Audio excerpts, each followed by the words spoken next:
Hello, I'm Callum Dilietto, and this is the second season of the Flock Together podcast in partnership with Oman Convention Bureau.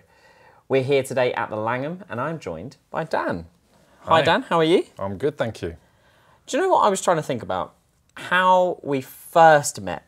Because we've had a lot of shared experiences, some in lockdown, some in person, and I couldn't pinpoint the first time. I imagine it was probably at a CNIT Awards after a few drinks, which is probably why we are struggling. That's why the struggle of the memory. Exactly, yes, yeah. Awards, any industry awards, memory is always a little bit hazy. So okay, that does make sense. But you've been doing some incredible things at Brands at Work, and I feel like you've really grasped the agency, and you're doing as you've progressed in the agency. Yeah, I've definitely been there a long time. I've been really fortunate with my time at Brands at Work. Actually, it's the growth of the agency has been really well synced up with my own personal career growth, which has just worked out. So there's always been new opportunities and new challenges to keep things fresh and interesting and all of that stuff. So yes, it's been really good. So the first part of the podcast is Reform, which is an opportunity for you to write a letter to the industry. What's your letter? So I was thinking about this, and I think in the first season, one of your guests, Dom, I think it was, wrote a love letter to the industry. And that was fantastic. He covered so many things in there. And I was like, I'm not going to be able to be as articulate and profound as that was. But tried to think about some topics. And there's so much that you could discuss with the industry. And what that sort of helped me realise is that the reason there's so much to discuss is because there's so much that goes on in the events industry, and it touches so many different things. I think the message I want to get across to people there is that know that what you do is special and valuable. Events touches everyone. Like, you're going to events probably from before you even know what's going on, right? Yeah. Like, I've got my nephew's first birthday in a couple of weeks. He's not going to have a clue about what that's for, but you're going to these events. And whether you're on the incentive side or the party side or the conference side, what you do really matters. You really have the power to affect change. Yeah. Which I think is really, really, it's a great privilege to have. It's funny, isn't it? Because people talk about the events industry when actually it's every industry, because every industry has events. It's not like, the finance industry where you're like, oh, it's all this or whatever. Everything. There is always an event, whether it, like you say, whether it's a trip abroad, whether it's a conference, whether it's just a Christmas party. The point is, it touches every sector, and that's what I really like about it. And you're building friendships and relationships and communities, and those are really, really wonderful things to be a part of and to help create and foster. I think that's really, really lovely. Lovely. Yeah. It is. It is. It's like it is. It's just lovely. Yeah, it is. So the second part of the podcast is remember. So firstly, I'd like you to remember your first ever work trip. My first ever work trip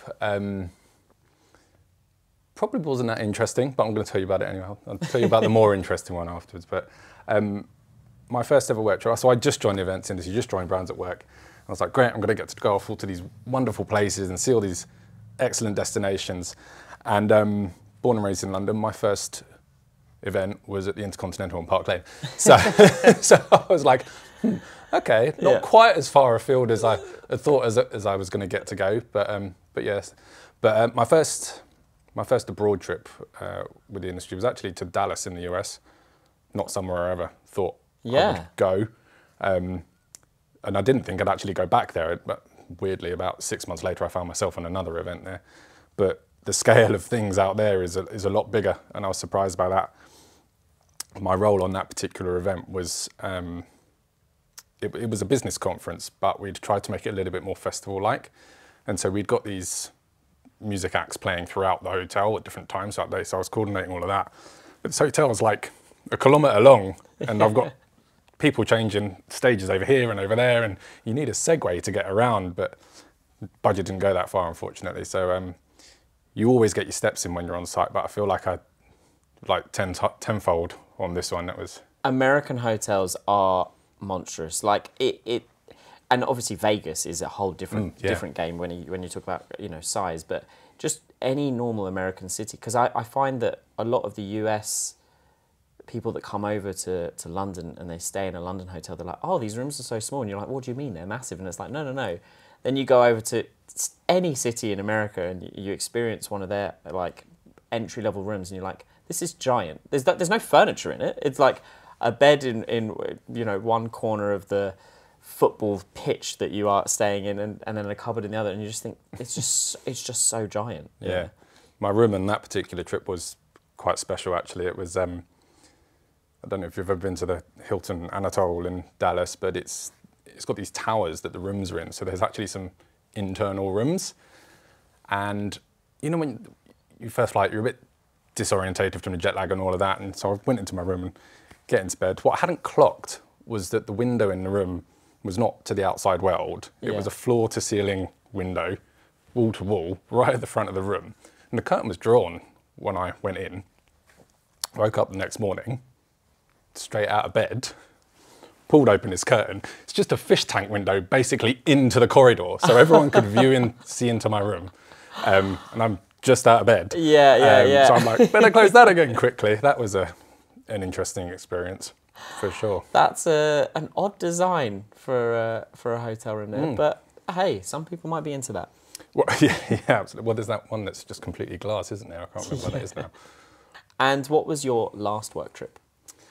I think the most recent one I went on was actually to Como in Italy. We were doing a big event out there for one of our founding clients, which was really, really lovely. Everyone talks about Como and Lake Como and it being beautiful. And I was like, I'm sure it is, but it really is. Like I was blown away by the scenery there, and it was such a fantastic experience. We got to spend a few days afterwards as well, which, if you work in the events industry, you absolutely should take advantage of those opportunities because they don't come up often enough. Yeah. The one thing I would say is if you're trying to get a taxi after about 7 o'clock in Como, it's not happening. The transport there is difficult, which led to some interesting situations with the flights home in the morning. But no, it's a beautiful, beautiful place, and they've got hotels all around the edge of the lake that have infinity pools that overlook the scenery. You've got these great mountains and then this beautifully calm lake, wonderful scenery. It was actually one of my colleagues' birthdays while we were out there, so we went to a little restaurant for that, and it had this sort of like veranda around, and everyone arrives by boat. They don't arrive in taxis. It's all come by boat, and just this beautiful thing, like twinkly starlight scene, beautiful candles, really lovely. See, I was meant to go last year, but I didn't go in the end. But I've seen Star Wars, which I believe is where they filmed one of the weddings or something like that. And I remember thinking at the time, like, that does look like it's from another galaxy because it's just so beautiful. And like you say, people always talk about that beauty, but for you to turn around and say it really is as beautiful as they say, I'm like, okay, I'm gonna have to go there. Yeah. Strongly recommend it.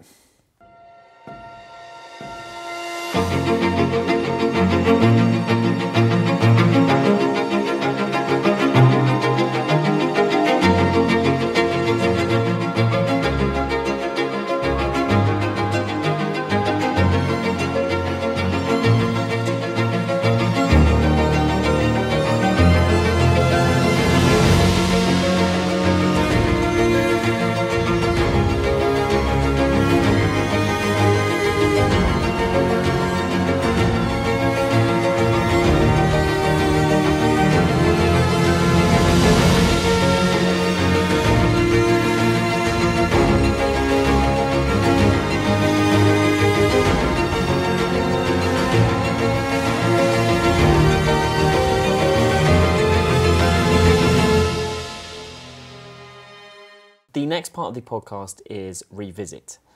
So if you had the ability to kind of transport your mind back into your past self and relive a destination experience, which would it be? So my answer for this is actually because I didn't really get to experience the destination as much as I would have liked to. Mm-hmm. We went to a place called, I'm not sure if you pronounce it Revenge or Revinja in Croatia. The hotel was really nice, really sort of modern architectural kind of thing.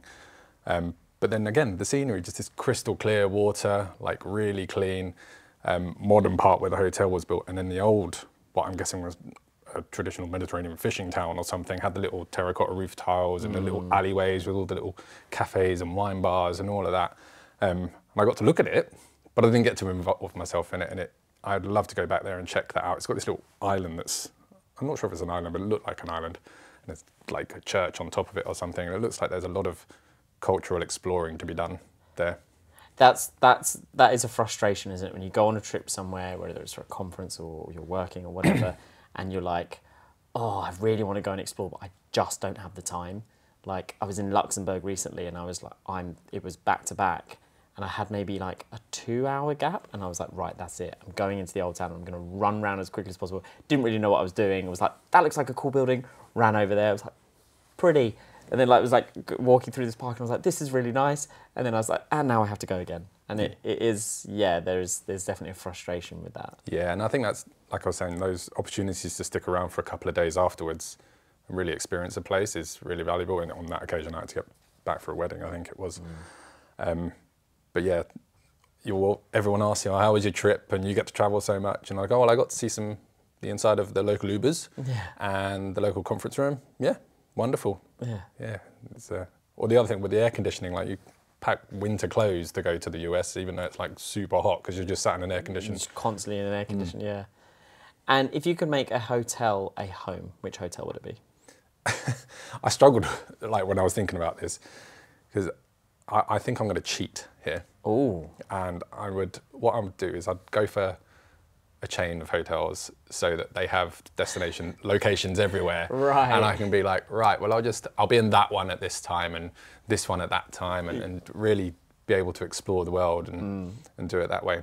Or one that I know nothing about this hotel. I've literally seen 2 pictures, but it looks amazing. I think it's called Hotel Hubertus. I think it's in Italy. It's got this like infinity pool that outlooks over mountains. So in the summer, it's this beautiful green pastures, and in the winter, it's all snowy. Yeah. I think you can ski. And then it's got like a wellness bit, apparently. So that sounds like good fun. That's Instagram for you. Like, I've never even been there, but I want to make that hotel my home. Yeah, absolutely. So the penultimate part of the podcast is reimagine. So I would like you to organise an incentive trip for yourself rather than a client. Where would you go? What would you do? And which celebrity would you take with you? I'm going to cheat on this one as well. You're such a cheater. Always cheating. Always cheating. So I was thinking about this and like, where would I want to go on an incentive trip? And I was like, I want to go over there, and it's kind of like my hotel answer actually. And I was like, I'm going to pretend I'm living in the future, and now we live on lots of different planets. So I'm going to do destination planet Earth, and my incentive trip is going to be planet Earth, and we're going to go everywhere. We're going to do everything. We're going to climb Everest. We're going to dive on the Barrier Reef, go to see like the big cities, all that hubbub and all the activity that's going on there, go out into the wilderness, hang out with all the traditional like stuff that's going on out there, high energy activities, like adrenaline activities, love that stuff. And then there's going to be some calm bits where you like center yourself again, bit of yoga, learn how to meditate, because I still don't know how to do that, but apparently you're supposed to be good at that these days. All of that stuff, and just really see the world. All the food, love the food. Yeah. All the local moonshine. Everywhere's got their own local thing that you've got to try. Definitely doing that. So you're basically saying you want to experience the entire planet, every food, every experience, I mean, that is cheating, but I'm kind of going to give it to you just because I feel like whenever you do watch these like sci-fi movies where they're going from planet to planet, like literally in about half an hour, I'm thinking, well, if you can go from planet to planet in half an hour, you could probably do an entire destination of planet Earth in a 2-week stint, you know. And I think you could do it without feeling the jet lag. You know, your little spaceship will just, you know, jump from continent to continent. Yeah, or teleport even. Yeah. Star Trek it. Yeah. So no problem. Fine, I'll let you have it, even though you have managed to worm your way around these questions multiple times. And basically said you just want to see the entire planet all the time. That's why I got into the events industry, isn't it? Yeah. But which celebrity would you bring with you? So I think I'm I'm going to distinguish between celebrity and famous person. Okay. I struggle, like celebrity to me is someone that's celebrated for what they're doing. I can think of a bunch of famous people that I'd like to hang out with, but I think Patrick Stewart would be probably a good one. Bringing back the Star Trek Yeah, thing actually, yeah, I was about to say, yeah, he can bring all the technology to get us around. There you go. So that works. He would be a good one, though. I think I feel like he's got wisdom to him, but also I reckon he'd be a lot of fun. And I think there would be like lots of dry humour and yeah, I think you'd have a good time. Yeah, you see little clips of him and I think it's Ian McKellen, they've got their little thing going on. Oh, they've got great banter between them, yeah. So definitely, I think him or Ryan Reynolds, I think would be good fun if you take him out somewhere. Great shout. Olivia Colman, she would bring some chaos energy to everything, I think. Annie Mac would be great for get the tunes right. So you're now going to say every celebrity, aren't you? You're like, I want to go to every country, every food, and every celebrity, you know. Yeah. No, that's a good list, to be fair. I think Ryan Reynolds would probably be one of mine, actually. And yeah, that would be pretty cool. The last part of the podcast is React, where I'm going to ask you a series of quickfire questions, and you just have to answer as quickly as possible. Okay. Packing, last minute or week before? Last minute, but it's not stressful. Like you do it so often, you know, this, bag, off you go. Yeah. Literally, call the Uber, then pack. That is me. That is literally me. And people are always like, oh my God, you stress me out. And I'm like, I have a list on my phone for every trip, and I'm just like, okay, I need all of the basics, and then I just change the quantities of t-shirts and shirts or whatever. Exactly. You know? You don't even unpack. You have your go bag, right? For toiletries and stuff. I literally have a bag of toiletries. Yeah, just like, this is it. Yeah, exactly. Easy. Carry on or check in? Check in, which you know to my detriment when we went to Ireland. That was fun. This is why I never check in a bag. Yeah. Moving around every night, and my bag's chasing us around Ireland as we go. Airport lounge or shopping? Lounge. Aisle or window? Window. You've got to see the city that you're coming to, particularly coming home. I love landing. When the wind's the right direction in London and you're coming into Heathrow, and you can look out the window and you can see all the things. I grew up there, and that's that park and all of that, and the lights. Even though I fly all the time, I still will take a picture of like my flat or like or something like, oh look, there's my home, snap, and then I'm like, I've got so many of these pictures in my camera roll at different times of the day, but I'm like, I'll still take them. Like, it is something special about that. I was on a fam trip not so long ago. Sorry, I know this is meant to be quick fire, It's but fine. I was sat next to one of the people that I'd met on the fam trip giving a little commentary of all the things coming in, and I didn't realise that everyone around me on the flight could hear me, and they were giving me shit for, who's this guy talking about? Like, shut up. Yeah. We're about to clap when he lands. Yeah, oh God, don't know. Absolutely not. City or nature? Nature. City. Nature. Oh. Nature. Everything. Yeah. Again, Dan wants everything. No, I love the convenience of a city, but you can't beat nature, and particularly near lakes or mountains, water. Yeah. Lay in or early start?